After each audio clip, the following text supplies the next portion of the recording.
العونه ايه بقى يا جدعان الحوار ده بقى؟ يا جدعان هو بجد كده يا جدعان؟ يا جدعان هو الحاجات دي، هو انا لوحدي اللي اشيل الحاجات دي يا جدعان؟ ايه ده؟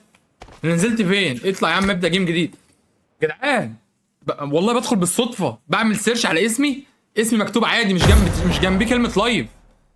اكتبوها كده، اتاكدوا كده يا جدعان.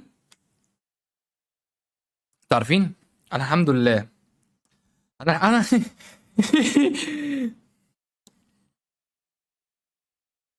لا ما هو بص، احنا هنتفق اتفاق، احنا هنتفق اتفاق. انا عليا اللايف والروقان، بس الحاجات الكوازين اللي في النص دي بتاكل لي دماغي، ما بقاش قاعد على بعضي. ده ايه ده بقى؟ ايه الخازوق ده جديد ده؟ يعني انا لايف ومش لايف؟ معلش يا جماعه اتاكدوا، انتوا كده كده في اللايف، انا عارف، انا عارف انه جالكم اشعار، ولو دخلتوا هتدوسوا على كلمه لايف وهتخشوا. انا عايزكم بس تكتبوا من سيرش من بره، من بره كانكم داخلين عندي تي اي ار. انت فاهم؟ انا اول ما تكتب تي هتلاقيني اصلا.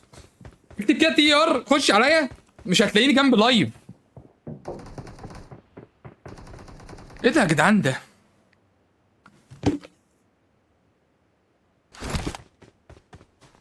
تلعبون. والله يا جدعان استنى، انتوا مش مصدقيني صح؟ انا هوريك، انا هوريك يا عم، بص. هات يا عم الشاشه الكبيره، بصوا.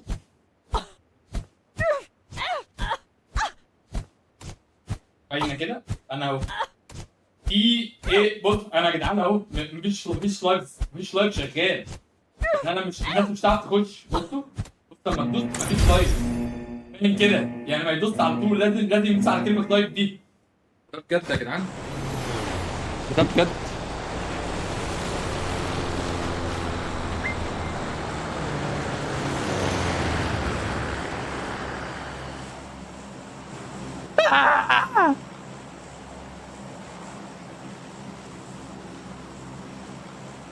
جدعان والله بكلمكم بجد. العبون.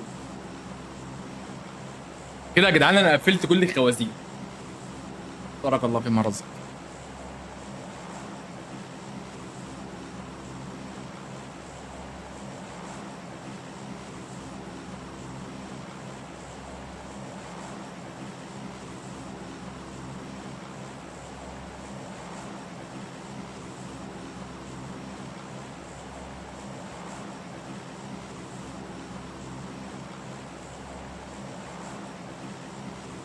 هو في ايه؟ هو في إيه؟